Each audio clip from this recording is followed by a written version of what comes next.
Hello friends, welcome to my channel. মই বৰখা আপোনালোকলৈ লৈ আহিছো আজি এটা নতুন মিনি ব্লগ। এয়া আমি স্কুলৰ পৰা ফিল্ড ট্ৰিপত কোচবিহাৰলৈ গৈছিলো। এয়া হৈছে কোচবিহাৰৰ ফেমাস ৰাজবাৰী। ৰাজবাৰীৰ চাৰিওপিনৰ প্ৰাকৃতিক সৌন্দৰ্যৰে ভৰা ইমান যে ধুনীয়া।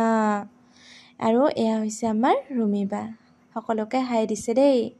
আৰু এয়া হৈছে আমাৰ অনুৱে যোৱাৰ পৰা পুৰা ভিডিঅ' বনাই আছে আৰু এয়া হৈছে মই ৰুমিবাৰ সৈতে ষ্টুডেণ্টখিনি আছে ইমান এনজয় কৰিলে নহয় গৈ চাৰিওপিনে ইমান ধুনীয়াকৈ গাৰ্ডেনিং কৰা আছে মোৰ যে গৈ আহিবই মন নাছিলে চালে চাইয়ে থাকিব মন যায় ইয়াৰ ভিতৰৰ দৃশ্য যে আৰু বেছি ধুনীয়া আছিলে কিন্তু কেনেবাকৈ মোৰ ফোনৰ পৰা ডিলিট হৈ গ'ল দিনটো ঘূৰি পাকি সন্ধিয়া 7টা মান বজাত আমি বাছত উঠিলো